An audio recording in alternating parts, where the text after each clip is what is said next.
Let's start by talking about something that might truly change the way you see your life and the possibilities within it. The power to transform your reality lies within you, and understanding this can leave you speechless. First, let's consider how our past can define us. Most people's brains are organized to reflect everything they've experienced up until now. Your brain is essentially a record of the past. When you wake up and think and feel the same way every day, those thoughts and emotions are tied to past experiences. If you keep feeling the same emotions day after day, it means nothing new is really happening in your life. Those emotions keep you stuck in the past. Now, if thoughts are the language of the brain and feelings are the language of the body, then how you think and how you feel creates your state of being. Most people are biologically and neurologically connected to their past. They wake up and start the day with the same thoughts and feelings, and that keeps them anchored to a reality they already know. But here's the key. Can you believe in a future that you can't yet see or experience with your senses? What if you could think about it so much that your brain actually changes and starts to look like that future reality has already happened? That's where neuroscience and neuroplasticity come in. They show us that we can literally rewire our brains to make it look like our desired future has already occurred. Imagine a future that you dream about so vividly that you actually fall in love with it. This future might be about achieving your goals, living in your dream home, or experiencing a fulfilling relationship. It's not just a distant idea or a wish. It becomes something you feel deeply connected to. When you really embrace this future emotionally, your mind and body start to change. Think of your body as an unconscious mind. It doesn't just follow your thoughts, it responds to your feelings and beliefs. When you imagine your future so clearly and with such strong emotions, your body starts to act as if that future is happening right now. Here's how it works. When you feel the emotions of your desired future, like joy, success, or love, your body starts to think that these feelings are real and happening at this moment. It's like your body gets tricked into believing that the future you want is already here. This belief is powerful. It sends new signals to your genes, which are like tiny messengers in your body. These signals start to make changes in your body to align with the future you've been dreaming about. For example, if you want to be healthy and fit, and you emotionally embrace this vision, your body will begin to adjust itself to match this new reality. It's not about waiting until you are actually healthy or fit to feel those emotions. Instead, you start feeling them now. Your body and mind begin to align with these feelings, even before the actual changes happen. When you do this correctly, you don't wait for your success to feel empowered. You don't wait until you have money to feel abundant. You don't wait for a new relationship to feel loved. Instead, you start living those feelings in the present moment. This means you experience the joy of success, the sense of abundance, and the warmth of love right now, as if they are already part of your life. By feeling these emotions now, you're actually setting the stage for your future to unfold. Your body and mind start to align with your desired future because they are already experiencing it. This alignment helps you take actions that are in harmony with your goals. It also helps you stay motivated and positive, as you are not waiting for something to happen to feel good. You are already feeling good because you are living in that future emotionally. This approach is not just about wishful thinking. It's about using the power of your emotions to influence your reality.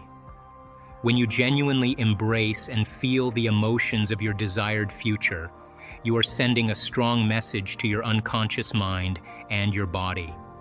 This message helps to create the conditions that will eventually bring your dreams to life. To manifest your dreams, you need two main things. The first is a clear intention. An intention is a vision of what you want. For instance, ask yourself, what would it be like to be healthy, or to be wealthy, or to have a new job? Once you get a clear idea, you start writing down the details. Perhaps you want to travel the world, work with great people, or have creative opportunities. The more specific you get, the more your brain starts working differently. Each detail helps to fortify your dream and reshape your brain's wiring. The second thing you need is to feel inspired by that future. When you imagine living in that future, your body gets an emotional taste of what it will be like. This emotional sampling is crucial. The more you feel those emotions now, the more your body gets used to them. This helps in creating a new state of being that matches your future. To make this shift, you first need to become conscious of your unconscious thoughts. Pay attention to your automatic habits and behaviors. Notice the emotions that keep you stuck in the past. Once you're aware of these unconscious patterns, you can start breaking them. This is about unlearning old ways and relearning new ones. When you think about new ways of being and review them in your mind, you start wiring new neural connections. Nerve cells that fire together wire together. By repeatedly thinking about and feeling your new state of being, you begin to become familiar with it. Over time, this new state becomes your default. When you emotionally cultivate inspiration, joy, and enthusiasm about your future, these feelings start becoming familiar. The process of change involves breaking old habits and forming new ones. It's about pruning old neural connections and sprouting new ones. You're not limited by your age, your physical condition, or your past experiences. What matters is understanding the formula and applying it. Your attention is a powerful tool. Where you place your attention is where you place your energy. If you're constantly siphoning energy into the past or the future, you're not fully present. Being present conserves your energy and focuses it on creating new possibilities. If you're thinking about what you should have said at a meeting days ago or planning your lunch, you're not fully engaged with the present moment. The goal is to become so aware of these distractions that they no longer slip by your consciousness. This awareness is a victory. It means you're taking control of your energy and focusing it on creating a new future. When you can direct your attention and energy away from past problems and future worries, you're more effectively using your creative power. Let's dive deeper into an important part of changing our lives: training the body. This might sound a bit abstract, but it's actually quite practical and powerful. When you meditate, you are essentially training your mind to focus and stay present. But meditation isn't just about calming the mind. It also involves training your body. You see, our bodies often have habits and responses that are deeply ingrained. When you sit down to meditate, your mind might be focused, but your body might want to move around. It might itch, twitch, or even feel restless. In these moments, you face a choice. Your body is used to reacting automatically. For example, if you feel an itch, you might instinctively scratch it. If your leg feels uncomfortable, you might shift your position. These automatic responses are part of what we call automatic programs. They are habits and reactions we've developed over time, and they often operate without us thinking about them. When you meditate and your body tries to move, but you gently bring it back to stillness, you are practicing willpower. This is where the real work happens. It's like having a conversation with your body where you say, "I'm in control here, not you." It's a way of showing your body that you're the one calling the shots, not the old automatic reactions that usually control you. Think of it this way: every time you manage to stay still despite your body's urge to move, you're winning a small victory. You're not letting your body's automatic responses dictate your actions. Instead, you're training yourself to control those responses. It's similar to building muscle. Just as lifting weights strengthens your physical muscles, staying still and focused in meditation strengthens your willpower. When you keep practicing this, something amazing happens. Over time, your body starts to learn and adapt. It begins to understand that it doesn't need to react automatically. It learns to be more in sync with your mind's commands. This shift doesn't happen overnight, but with consistent effort, your body starts to surrender to your new way of thinking. As your body begins to follow the new mind you're developing through meditation and focus, you create what's known as a liberation of energy. This means you're freeing up energy that was previously tied up in those automatic old habits. Instead of spending energy on managing restless movements or dealing with distractions, you can now use that energy more creatively and constructively. This process of training your body is crucial for personal transformation. It's not just about being still during meditation, it's about reprogramming how you respond to life's challenges.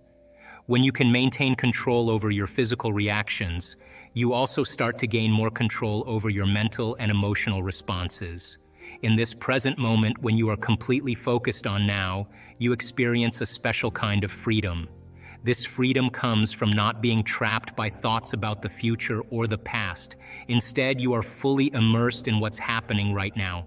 Imagine that you are fully present, paying attention only to the current moment.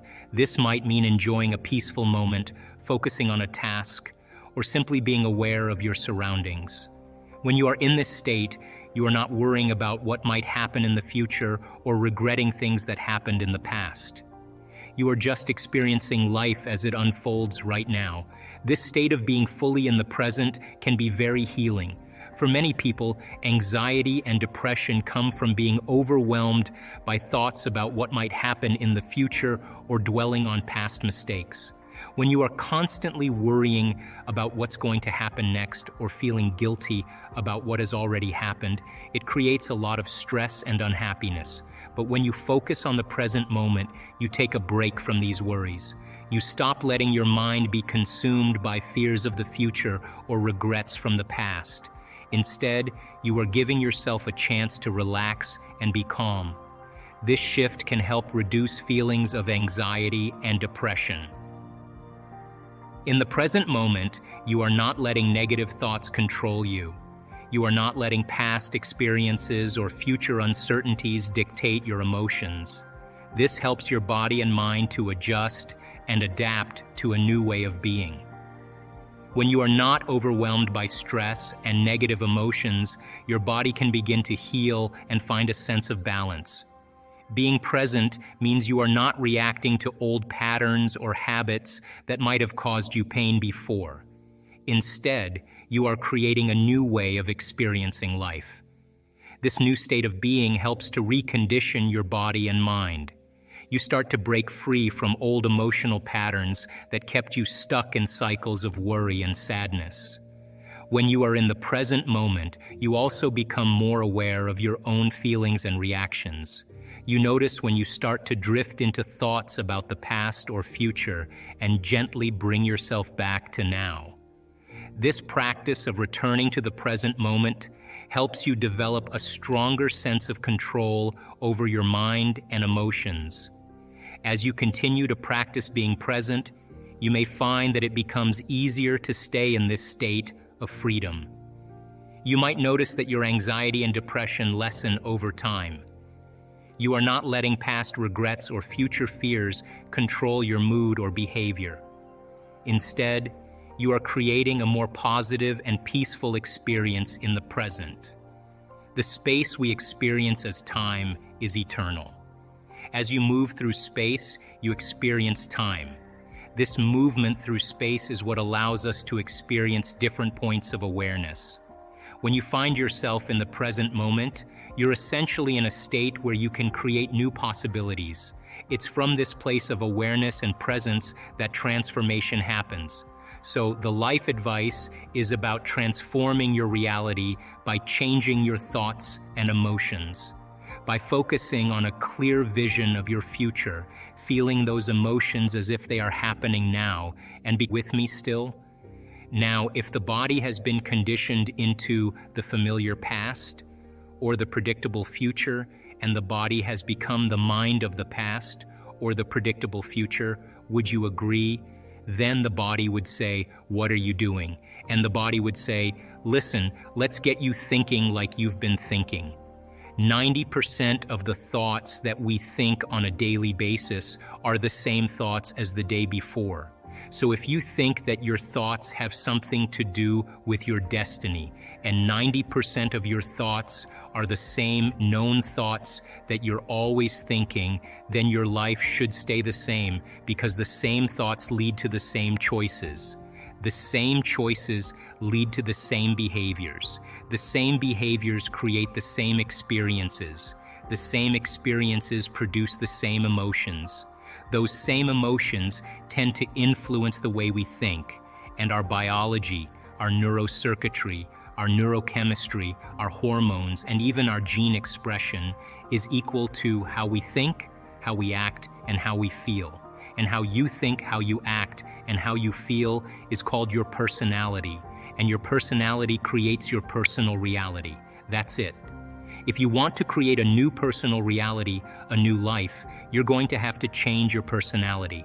And you've got to start thinking about what you've been thinking about and change it. You've got to become aware of your unconscious habits and behaviors, even how you speak. And you have to look at the emotions that you live by every single day and decide, do these emotions belong in my future? So many people try to create a new life as the same person. In order to create a new personal reality, you've got to change your personality. So the principle in neuroscience says that nerve cells that fire together wire together. Thinking the same way, making the same choices, demonstrating the same actions, creating the same experiences that stamp the same networks of neurons into the same patterns, all for the familiar feeling called you. And you do that for 10 years in a row. Well, you're going to hardwire your brain into a very finite signature because you're firing and wiring that way. And that box in the brain, that becomes our personality, becomes our identity. And by the time we're 35 years old, for the most part, we've done something so many times that the body now knows how to do it as well as the mind. And that's a habit. So we have these unconscious programs of behaviors, automatic habits, redundant emotional reactions, hardwired beliefs, perceptions, attitudes that function just like a computer program. You press go and it runs automatically. When it comes time to change, thinking positively is going to do nothing because your body has been conditioned for the most part into a program in the past. Thought never makes it to the body because the body's on a different program. How do we begin to influence the body so that the thought actually produces some type of change? Think about it. If you think an unhappy thought, you're going to feel unhappy. If you think you're a failure, you're going to feel like a failure. Once you feel like a failure, you're going to think you're a failure. And people get caught in these loops of thinking and feeling and feeling and thinking, and that redundancy is a conditioning process because all you need is an image or a picture or a thought and a feeling and a response, stimulus response. And so people tend to condition their brain and body into the past. When it comes time to change, you've got to leave that familiar territory. And any choice that you make, if you said, hey, I'm going to eat a better diet, I'm going to wake up early and work out, I'm going to do meditation, the moment you decide to do something differently, get ready because it's going to feel uncomfortable. It's going to feel unfamiliar. There's going to be some uncertainty. You're not going to be able to predict the next moment. That means you've left your known biology and you're stepping into the unknown. Theoretically, that sounds great. But if the body has been conditioned into a familiar feeling, it's in the known. The moment you take it outside the familiarity, it wants to go back to where it's comfortable. Repeating it over and over again is sustaining or maintaining those connections, and that's called memory. So they memorized what they were doing by physically practicing or personalizing what they learned. Make sense? Standard simple. It took the second group of people, and they said, listen, we want you to play 2 hours a day for 2 weeks. We're going to scan your brain before and after, but you know what we're going to do? We're not going to tell you how to play anything. You just come and do whatever you want, play whatever you want. So at the end of 2 weeks, guess what happened to them? Nothing. You know why? Because they couldn't remember what they had learned the day before, and they couldn't remember what they played the day before, and they had no structure. They got no instruction and no knowledge to be able to apply it to make some steady circuits. It took the third group of people, and they said, listen, don't even show up. Don't even create your day. Same thing. Nothing happens. Last group of people, they said, listen, we want you to come 2 hours a day for 2 weeks. We're going to show you these one-handed exercises. But instead of you physically playing the piano, we want you to mentally rehearse over and over again those exercises. We know you're going to get tired, so we'll nudge you and we'll keep you awake, but you practice for 2 hours a day and you keep repeating those. At the end of 2 weeks, they rescanned their brain, and guess what happened? Same area of the brain lit up as if they were actually playing the scales. Now, you know what that means? They grew new circuits in their brain just by thinking about it, just by thinking, just by rehearsing. Now, every time we learn something new, we make new circuits in the brain. If you learn anything new, learning is making a new connection in the brain, new neurological connection. Memory is maintaining or sustaining those connections, keeping them alive. And the only way that we maintain and sustain connections in the brain is by repetition. Repetition allows the neurons to develop a long-term relationship. So these people, every single day, made it the most important thing. They gave up their social engagements. They gave up television. They said, I'm going to rehearse. I'm going to mentally rehearse the greatest ideal of myself every single day. And as long as I keep doing it every day, what's going to happen to those circuits? They're going to light up and become the more sustainable circuits, to act as a platform of who they will become in the future. During this process of rehearsal, while they were sitting down rehearsing who they were going to be, just like the piano players rehearsing over and over again, they had long moments where they lost track of time and space. In other words, they became so involved with what they were doing that when they opened their eyes or they lifted up their eye masks or when they turned the lights on in the room, it was 2 hours later and it only seemed like 5 minutes. They were so involved with what they were doing that they lost the feedback of the body, they lost the feedback from the environment, and they lost track of time. And the moment that that happens, geniuses. That's the moment we walk through the door to the quantum field. And that is the moment, by the way, according to neuroscience, that we repattern and rewire the brain. And by the way, guess what part of the brain is the most active when we do that? The frontal lobe, because isn't it true that we're making thought more real than anything else in that moment? And because the frontal lobe is the orchestra leda, it has its connections to the rest of the brain. And what it does is it quiets down the association centers, the thinking centers. It quiets down the motor centers. You don't want to move, you could still. It quiets down the emotional centers. And the only thing that's real is the thought. And when we capture that thought in the frontal lobe, when the frontal lobe captures it as we hold that thought there, what happens is the rest of the neurons in the brain will pattern and make circuits to capture that thought and reflect it as a footprint of whatever we're focusing on. And when we make new circuits in our brain, by the way, do you think that we'll perceive things that maybe already existed, but we never really saw? Do you think that's possible? Do you think that the person who lives practicing being a victim every day gets good at it? Turn that on automatically? Is it natural and second nature? And how will they perceive their world based on how they're wired? So if you made new circuits in your brain, do you think you may process or see things in your reality different because now you're wired to see them? Do you accept that? So if I put up a picture of a Monet on the screen up here, and I said to you, isn't that a beautiful picture of what Monet painted? You guys would all say, oh yeah, that's beautiful. And then I took the picture down and I said, did you guys know anything about Monet? Do you know that he spent 44 years of his life teaching himself how to see things differently? So many people have so many interesting definitions about what they think love is.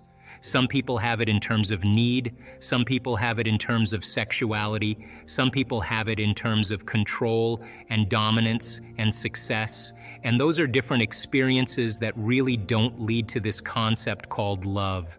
And so my theory in a relationship, I was in Australia for 3 weeks, and I was on all these television shows and all these radio shows. And by the end of this tour, I was at the Establishment Hotel in Sydney, and I was sitting with a CNN reporter, an attractive woman. And she said, "How come I can't create the relationship that I want?"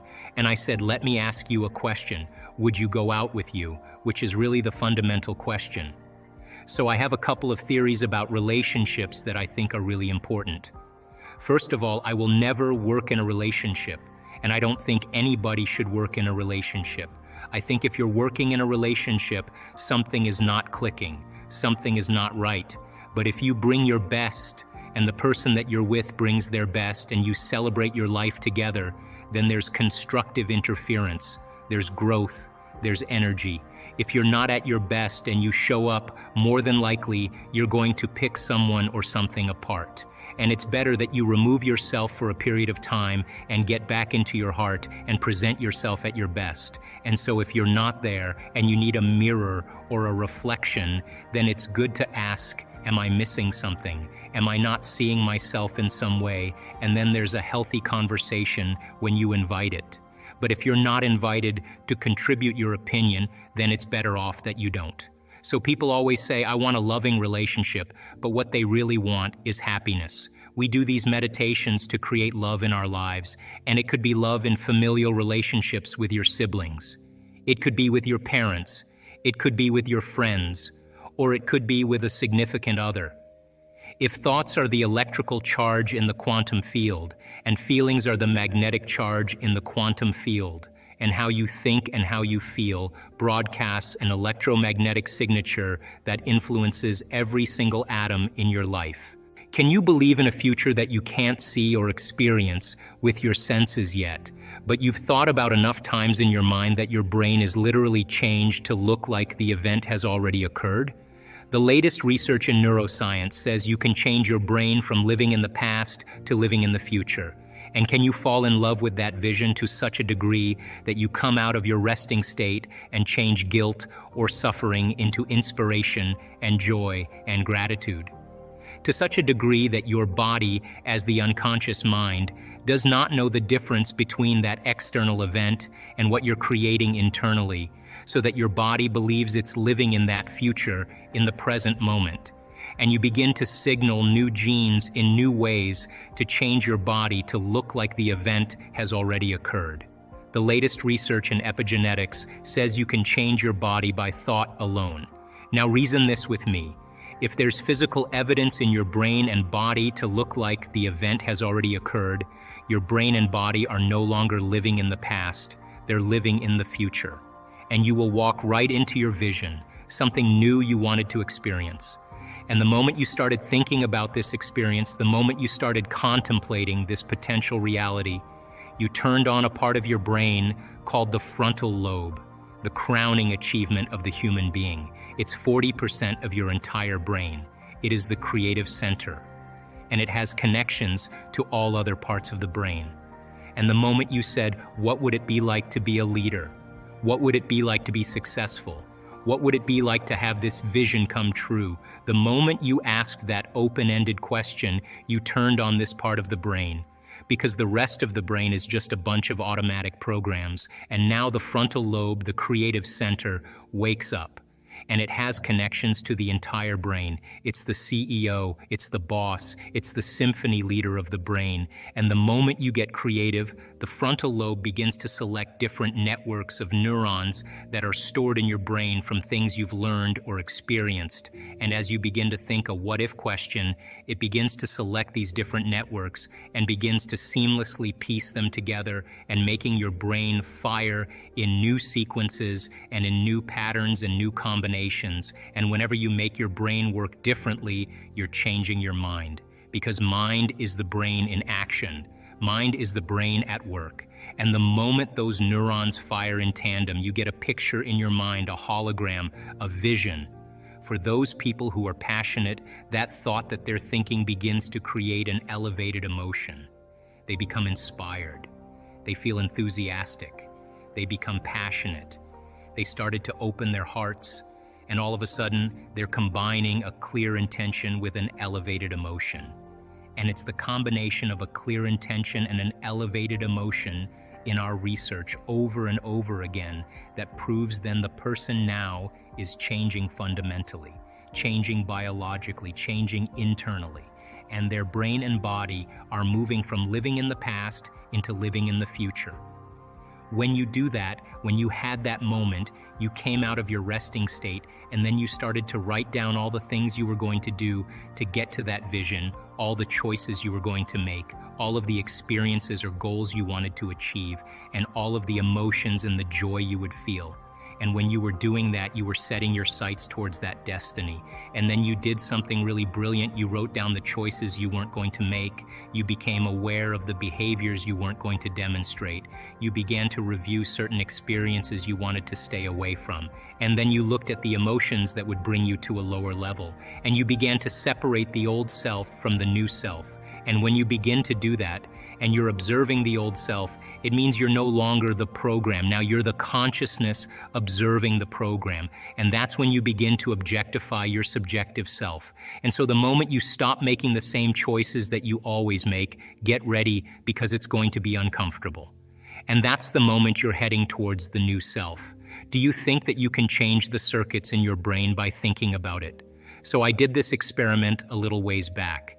They took these people who never played the piano before, and they separated them into 4 categories.